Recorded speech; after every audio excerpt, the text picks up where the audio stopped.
Capítulo 1. La historia de Bill.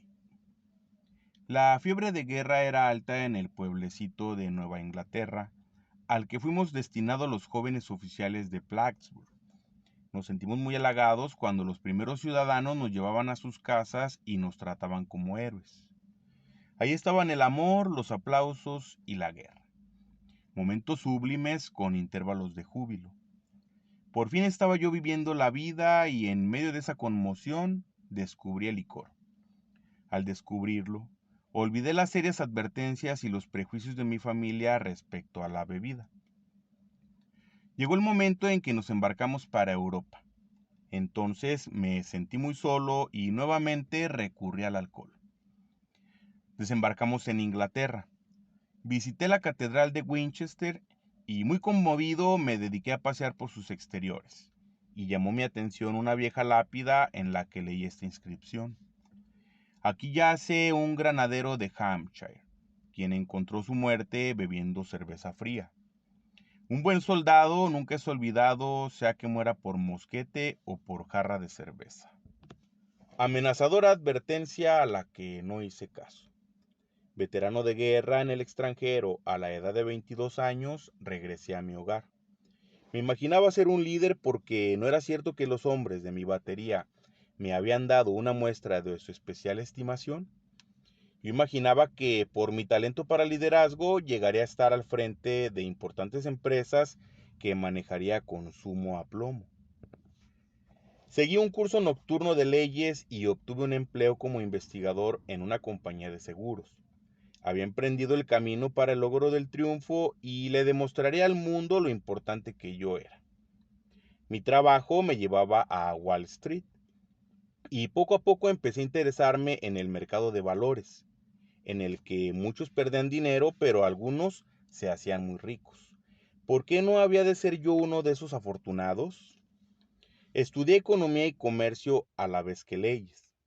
Como alcohólico potencial que era, estuve a punto de ser suspendido en leyes en uno de los exámenes finales.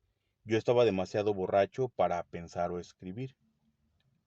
Aunque mi manera de beber no era continua, preocupaba mucho a mi esposa. Teníamos largas conversaciones al respecto en las que yo desvanecía sus temores argumentando que los hombres geniales concebían mejor sus proyectos cuando estaban borrachos y que las más majestuosas concepciones de la filosofía habían sido originadas así. Cuando terminé el curso de leyes comprendí que esa profesión no era para mí. El atrayente torbellino de Wall Street me tenía en sus garras. Los líderes en los negocios y en las finanzas eran mis héroes. De esta aleación de la bebida y la especulación, comencé a forjar el arma que un día se convertiría en un boomerang y casi me haría pedazos. Viviendo modestamente, mi esposa y yo ahorramos $1000 que invertimos en unos valores que en ese entonces estaban a un bajo precio y que no eran muy populares. Acertadamente pensé que en algún momento tendrían una considerable alza. No pude convencer a mis amigos corredores de bolsa para que me enviaran una gira para visitar fábricas y otros negocios. Sin embargo, mi esposa y yo decidimos hacerla. Desarrollé la teoría de que la mayoría de la gente perdía dinero con los valores debido a una falta de conocimiento de los mercados. Después descubrí muchos otros motivos.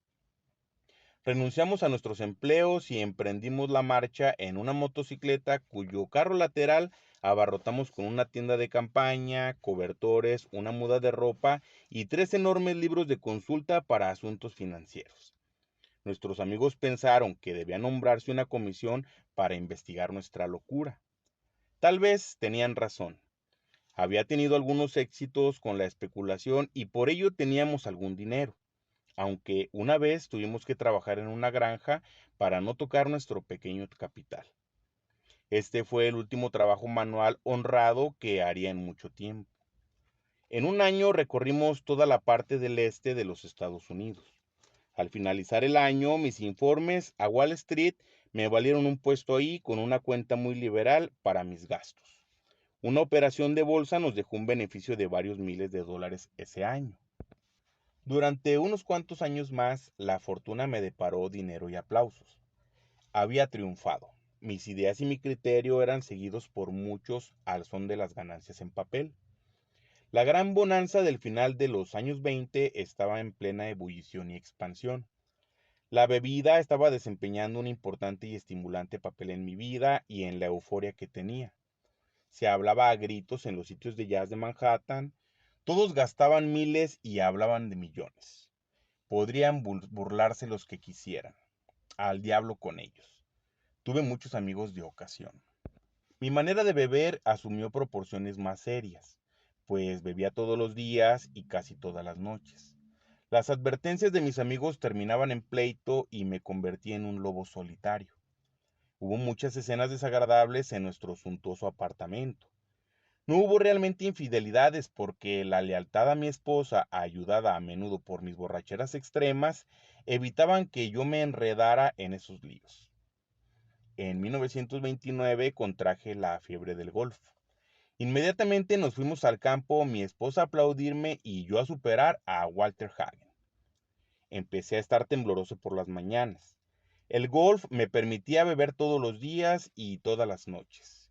Me causaba satisfacción pasear por el exclusivo campo de golf que tanto admiraba de muchacho, luciendo la implacable tez tostada que suelen tener los caballeros acomodados. El banquero local observaba con divertido escepticismo el movimiento de cheques grandes.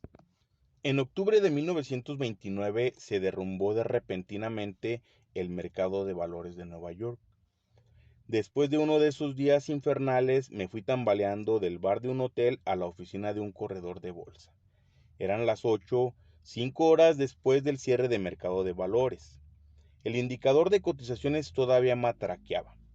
Azorado, vi una pulgada de la cintilla con inscripción XYZ 32. En la mañana estaba a 52, estaba arruinado y muchos de mis amigos también. Los periódicos daban noticias de los individuos que saltaban de distintas torres de Wall Street. Eso me repugnó. Yo no saltaría. Regresé al bar. Mis amigos habían perdido varios millones. ¿De qué me preocupaba yo? Mañana sería otro día. Mientras bebía, la antigua y fiera determinación de triunfar se apoderó de mí nuevamente. A la mañana siguiente telefoné a un amigo de Montreal. Le quedaba bastante dinero y creía que era mejor que yo fuera al Canadá. Para la primavera estábamos viviendo en la forma a que nos habíamos acostumbrado. Me sentía como Napoleón regresando de Elba. Para mí no habría Santa Elena. Pero la bebida me ganó la partida otra vez y mi generoso amigo tuvo que despedirme. Esta vez estábamos arruinados. Nos fuimos a vivir con los padres de mi esposa, encontré trabajo y luego lo perdí por causa de una pelea con un taxista. Gracias a Dios, nadie sospecharía que no iba a tener un empleo real en 5 años, ni estar sobrio casi ni un solo momento. Mi esposa empezó a trabajar en una tienda, llegando agotada a casa para encontrarme borracho. En los círculos de la bolsa se llegó a considerarme como un allegado indeseable. El licor dejó de ser un lujo, se convirtió en una necesidad. Mi dosis cotidiana era de 2 o 3 botellas de ginebra de fabricación casera. En ocasiones, alguna pequeña operación me dejaba unos cientos de dólares con los que pagaba mis deudas en bares y tiendas de comestibles. Esta situación se prolongaba indefinidamente y empecé a despertar tremendamente tembloroso. Necesitaba beberme una copa de ginebra seguida de media docena de botellas de cerveza para poder desayunar. A pesar de esto, aún creía que podía controlar la situación y tenía periodos de sobriedad que hacían renacer las esperanzas de mi esposa. Paulatinamente las cosas empeoraban. Tomó posesión de la casa el hipotecario, murió mi suegra, mi esposa y mi suegro enfermaron. En esos días se me presentó la oportunidad de un negocio prometedor. Las acciones estaban en el punto más bajo de 1932 y de alguna manera yo había formado un grupo de compradores. Mi participación en las utilidades sería ventajosa, pero entonces emprendí una borrachera tremenda y esa oportunidad se esfumó. Desperté. Eso no podía seguir. Me di cuenta de que no podía tomar ni una copa. Dejaría de beber para siempre. Anteriormente había hecho muchas promesas, pero esta vez mi esposa notó con alegría que había seriedad en mi actitud y así era. Poco después llegué borracho a la casa. No había hecho ningún esfuerzo para evitarlo. ¿Dónde estaba mi firme resolución? Sencillamente no lo sabía. Alguien me había puesto una copa enfrente y la tomé. ¿Estaba yo loco? Empecé a pensarlo, porque tamaña falta de perspectiva parecía acercarse a la locura. Renovando mi resolución, hice otra prueba. Pasó algún tiempo y la confianza empezó a ser reemplazada por el engreimiento. Podía reírme de la ginebra. Ahora podía hacerlo. Un día entré a un café para usar el teléfono. En menos que canto un gallo, estaba golpeando el mostrador de la barra y preguntándome cómo había sucedido. Mientras el whisky se subía a la cabeza, me decía que la próxima vez lo haría mejor, pero que por lo pronto lo sensato era emborracharme bien, y así lo hice. El remordimiento, el terror y la desesperación de la mañana siguiente son inolvidables. No tenía suficiente valor para luchar. Mis pensamientos volaban descontrolados y me atormentaba el terrible presentimiento de una calamidad. Casi no me atrevía a cruzar la calle por miedo a que me atropellara algún camión. Apenas comenzó a amanecer, entré a un lugar que permanecerá abierto día y noche y ahí me sirvieron una docena de vasos de cerveza que calmó mis atormentados nervios. En un periódico leí que el mercado de valores se habría derrumbado de nuevo. Bueno, pues yo también. El mercado podría recuperarse, pero yo no. Resultaba duro pensarlo. ¿Debía suicidarme? No, ahora no. Entonces me envolvió una densa niebla mental. Con ginebra se arreglaría todo. Por lo pronto, 2 botellas y a olvidar. La mente y el cuerpo son mecanismos maravillosos, ya que los míos soportaron esta agonía más de 2 años. Cuando el terror y la locura se apoderaban de mí por la mañana, había veces que robaba a mi esposa el poco dinero que tenía en su bolso. Otras veces me asomaba a la ventana y sentía vértigo, o me paraba vacilante frente al botiquín del baño en el que sabía que había veneno y me decía que yo era un débil. Mi mujer y yo íbamos de la ciudad al campo y del campo a la ciudad, tratando de escapar. Luego hubo una noche en la que la tortura física y mental fue tan infernal que creí que iba a saltar por la ventana. Como pude, llevé el colchón al piso de abajo para no saltar al vacío. Fue a verme un médico y me recetó un fuerte sedante. Al día siguiente estaba tomando el sedante y la ginebra. Esta combinación pronto me causó un descalabro. Temían que enloqueciera. Yo también. Comía poco o nada porque no podía hacerlo. Y mi peso llegó a ser 40 libras menos de lo normal. Mi cuñado es médico y gracias a él y a mi madre se me internó en un hospital para la rehabilitación física y mental de alcohólicos, conocido nacionalmente. Bajo el tratamiento de la belladona se aclaró mi cerebro. La hidroterapia y los ejercicios ligeros ayudaron mucho. Lo mejor de todo fue que conocí a un médico que me explicó mi caso diciéndome que, aunque yo había actuado egoísta e imprudentemente, también era cierto que estaba gravemente enfermo física y mentalmente. Me produjo cierto alivio enterarme de que la voluntad del alcohólico se debilita sorprendentemente cuando se trata de combatir el licor, aunque en otros aspectos pueda seguir siendo fuerte. Estaba explicado mi proceder ante un deseo vehemente de dejar de beber. Comprendiéndome ahora, me sentí alentado por nuevas esperanzas. Durante 3 o 4 meses las cosas marcharon bien.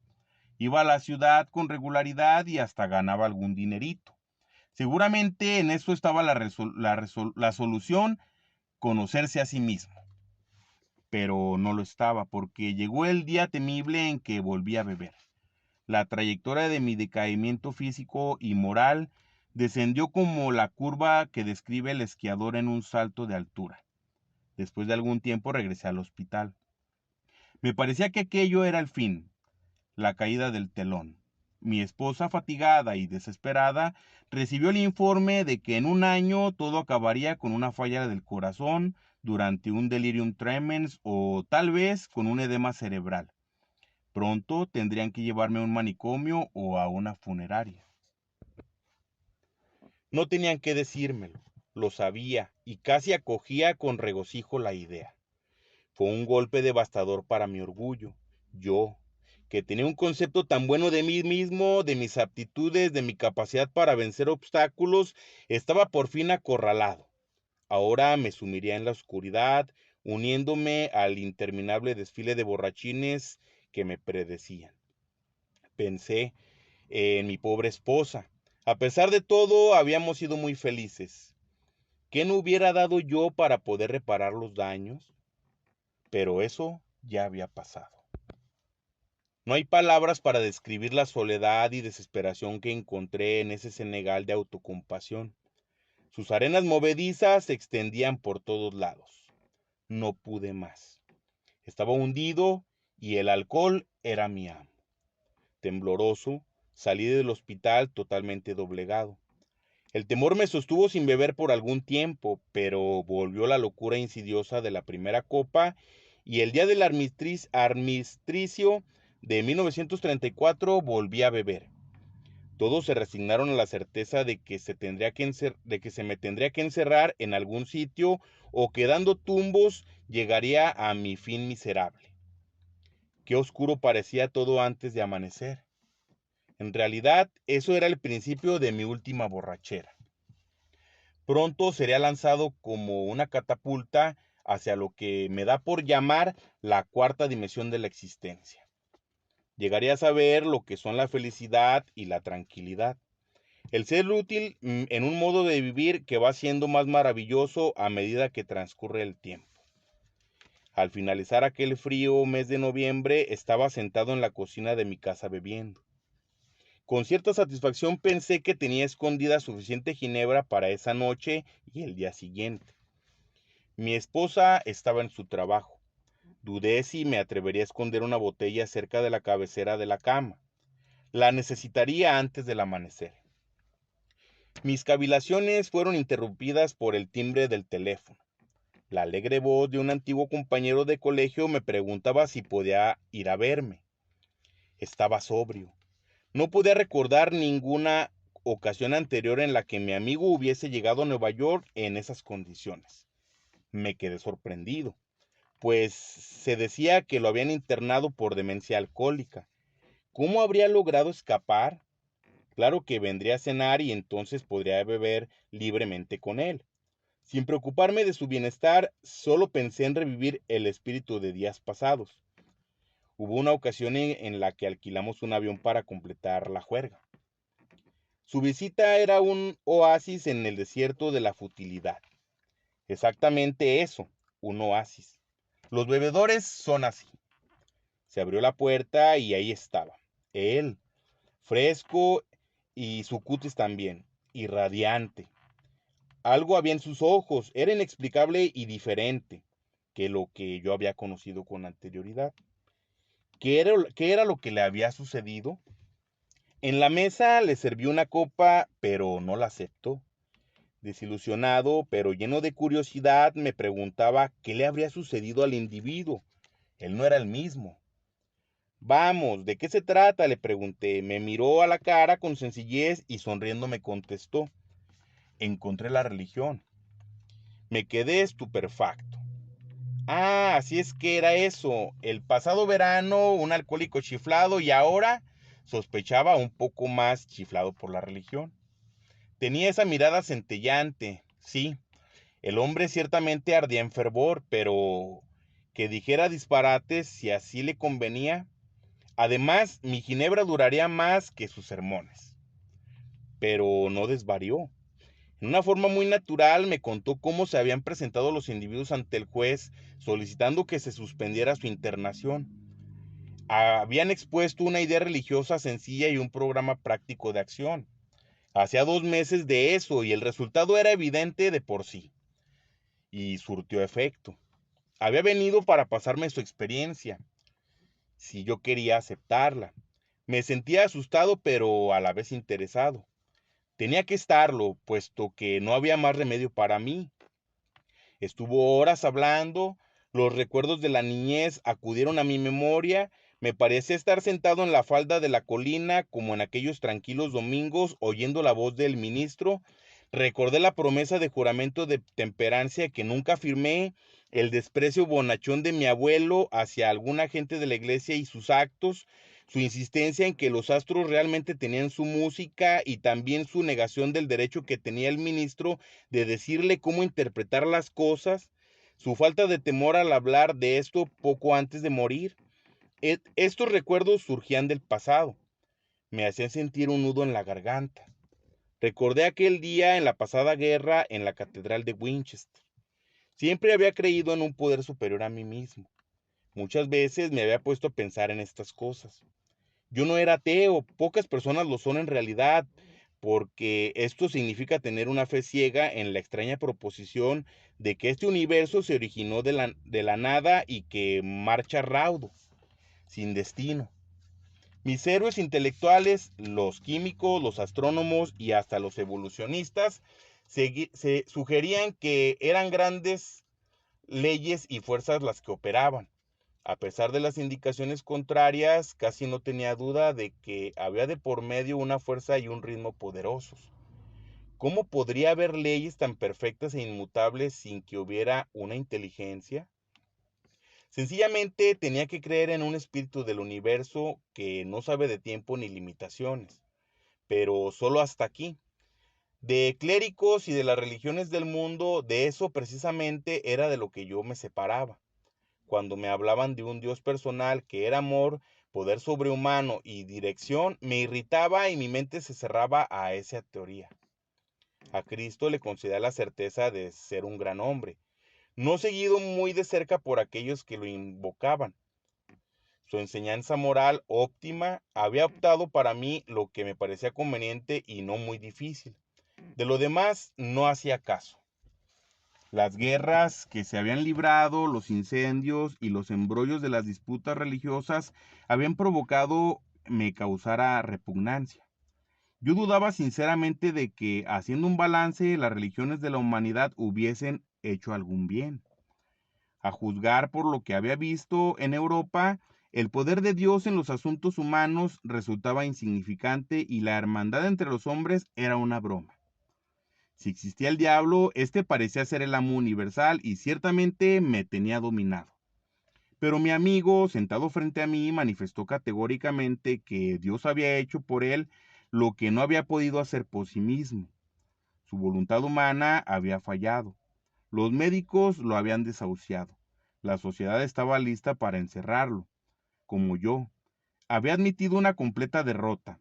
Entonces, efectivamente, había sido resucitado de entre los muertos, sacado repentinamente del montón de desperdicios y conducido a un plano de vida mejor del que él nunca había conocido. ¿Se había originado en él este poder? Obviamente no había sido así. No había existido en él más poder del que había en mí mismo en ese momento, y en mí no había absolutamente ningún poder. Eso me dejó maravillado. Entonces, a parecerme que después de todo la gente religiosa tenía razón, aquí estaba trabajando en un corazón humano algo que había hecho lo imposible. En esos mismos momentos revisé drásticamente mis ideas sobre los milagros. No importaba el triste pasado, aquí estaba un milagro sentado a la mesa frente a mí. En voz alta proclamaba las buenas nuevas. Me di cuenta de que mi amigo había experimentado algo más que una simple reorganización interior. Estaba sobre una base diferente, sus raíces habían agarrado una nueva tierra. A pesar del ejemplo viviente de mi amigo, todavía quedaban en mí vestigios de mi viejo prejuicio. La palabra Dios todavía despertaba en mí cierta antipatía, y este sentimiento se intensificaba cuando hablaba de que podía haber un Dios personal. Esta idea no me agradaba. Podía aceptar conceptos tales como inteligencia creadora, mente universal o espíritu de la naturaleza, pero me resistía al concepto de un zar de los cielos, por más amoroso que fuera su poder. Desde entonces he hablado con decenas de personas que pensaban lo mismo. Mi amigo sugirió lo que entonces parecía una idea original. Me dijo, ¿por qué no escoges tu propio concepto de Dios? Esto me llegó muy hondo. Derritió la montaña de hielo intelectual a cuya sombra había vivido y tiritado muchos años. Por fin me daba la luz del sol. Solo se trataba de estar dispuesto a creer en un poder superior a mí mismo. Nada más se necesitaba para mí empezar. Me di cuenta de que el crecimiento podía partir de ese punto. Sobre una base de completa y buena voluntad podría yo edificar lo que veía en mi amigo. ¿Quería tenerlo? Claro que sí, lo quería. Así me convencí de que Dios se preocupaba por nosotros, los humanos, cuando a Él lo queremos lo suficiente. Al fin de mucho tiempo vi, sentí, creí, y la venda del orgullo y del prejuicio cayó de mis ojos. Un mundo nuevo estuvo a la vista. El verdadero significado de mi experiencia en la catedral se me hizo evidente de golpe. Por un breve instante había necesitado y querido a Dios. Había tenido una humilde voluntad de que estuviera conmigo y vino, pero su presencia fue borrada por los clamores mundanos, más aún por los que bullían dentro de mí. Y así había sido siempre. ¿Qué ciego había estado yo? En el hospital me quitaron el alcohol por última vez. Se consideró indicado el tratamiento porque daba señales de delirium tremens.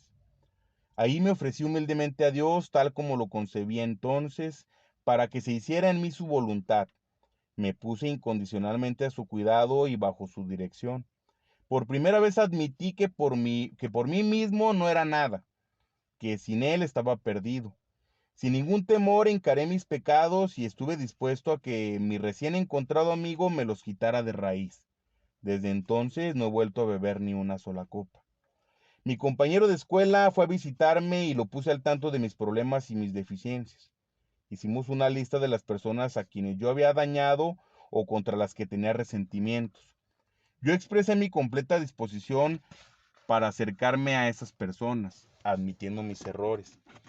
Nunca debería criticarlas, repararía esos daños lo mejor que pudiese. Pondría a prueba mi manera de pensar con el nuevo conocimiento consciente que tenía de Dios. De esta forma, el sentido común se convertirá en sentido no común. Cuando estuviera en duda, permanecería en quietud y le pediría a Él dirección y fortaleza para enfrentarme a mis problemas tal y como Él lo dispusiera. En mis oraciones nunca pediría para mí, excepto cuando mis peticiones estuviesen relacionadas con mi capacidad para servir a los demás. Solamente entonces podría yo esperar recibir.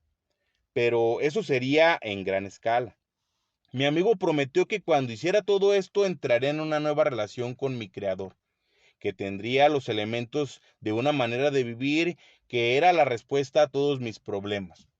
La creencia en el poder de Dios, más la suficiente buena voluntad, honradez y humildad para establecer y mantener el nuevo orden de cosas eran los requisitos esenciales. Sencillo, pero no fácil. Tenía que pagarse un precio. Significaba la destrucción del egocentrismo en todas las cosas en las cuales debería acudir al Padre de la Luz, quien preside sobre todos nosotros. Estas eran proposiciones revolucionarias y drásticas, pero en el momento en que las acepté, el efecto fue electrificante. Tuve una sensación de victoria, seguida por una paz y serenidad como nunca había conocido. Había una confianza total. Me sentí transportado como si me invadiera el aire puro de la cumbre de una montaña. Dios llega a la mayoría de los hombres gradualmente, pero su impacto fue en mí súbito y profundo. Momentáneamente me alarmé y llamé a mi amigo, el doctor, para preguntarle si todavía estaba cuerdo. Escuchó sorprendido mientras yo hablaba. Finalmente movió la cabeza diciendo: le ha sucedido a usted algo que no comprendo, pero es mejor que se aferre a ello. Cualquier cosa es mejor que lo que tenía usted. Ese buen doctor ve ahora a muchos hombres que han tenido tales experiencias y sabe que son reales. Mientras estuve en el hospital me vino la idea de que había miles de alcohólicos desahuciados que estarían felices de tener lo que gratuitamente se me había dado. Tal vez podría ayudar a algunos de ellos. Ellos, a su vez, podrían trabajar con otros. Mi amigo había hecho hincapié en la absoluta necesidad de demostrar estos principios en todos los actos de mi vida. Era particularmente imperioso trabajar con otros, tal como él lo había hecho conmigo. La fe sin obras es fe muerta, me dijo. Y aún cierto es, tratándose de alcohólicos. Porque si un alcohólico deja de perfeccionar y engrandecer su vida espiritual a través del trabajo del sacrificio por otros, no podrá sobrellevar las pruebas y decaimientos que con certeza vendrán más adelante. Si él no trabaja, era seguro que volvería a beber, y si bebía seguramente moriría. La fe estaría muerta entonces. Tratándose de nosotros es precisamente así. Mi esposa y yo nos entregamos con entusiasmo a la idea de ayudar a otros alcohólicos a resolver su problema. Afortunadamente fue así porque las personas con las que había tenido tratos de negocios permanecieron escépticas por más de un año, durante el cual pude conseguir poco trabajo. No estaba muy bien entonces, me acosaban olas de autocompasión y de resentimiento. Esto a veces casi me llevaba a la bebida, pero pronto percibí que cuando todas las otras medidas fallaban, el trabajo con otros alcohólicos salvaba ese día. Estando desesperado, he ido muchas veces a mi viejo hospital. Al hablar con alguien de ahí me sentí asombrosamente reanimado, parado sobre mis propios pies. Es un plan de vida que funciona cuando las cosas se ponen duras. Empezamos a hacer muchos amigos y entre nosotros ha crecido una agrupación de la cual el ser parte es algo maravilloso. Sentimos la alegría de vivir aún bajo tensiones y dificultades. He visto a cientos de familias poner sus pies en el sendero que sí llega a alguna parte. He visto componerse las situaciones domésticas más imposibles. Peleas y amarguras de todas clases eliminadas. He visto salir de manicomios a individuos para reasumir un lugar vital en la vida de sus familias y de sus comunidades. Hombres y mujeres que recuperan su posición. No hay casi ninguna clase de dificultad y de miseria que no haya sido superada entre nosotros. En una ciudad del oeste hay 1 millar de nosotros y de nuestras familias. Nos reunimos con frecuencia para que los recién llegados puedan encontrar la agrupación que ellos buscan. A estas reuniones informales suelen asistir entre 50 y 200 personas. Estamos creciendo en número, así como en fortaleza. Un alcohólico en sus copas es un ser despreciable. Nuestra lucha con ellos puede ser fatigosa, cómica o trágica. Un infeliz se suicidó en mi casa. No podía o no quería darse cuenta de nuestra manera de vivir. Sin embargo, dentro de todo esto queda un amplio margen para divertirse. Me imagino que algunos pueden escandalizarse ante esta mundanalidad y ligereza, pero detrás de esto hay una gran seriedad. La fe tiene que operar en y a través de nosotros las 24 horas del día o de lo contrario, pereceremos. La mayoría de nosotros creemos que ya no necesitamos buscar más la utopía. La tenemos entre nosotros aquí y ahora. Aquella sencilla charla de mi amigo en la cocina de mi casa se multiplica más cada día en un círculo creciente de paz en la tierra y de buena voluntad para con los hombres. Bill W., cofundador de Alcohólicos Anónimos, murió el 24 de enero de 1971. Esta es su historia. Felices 24 horas, compañeros.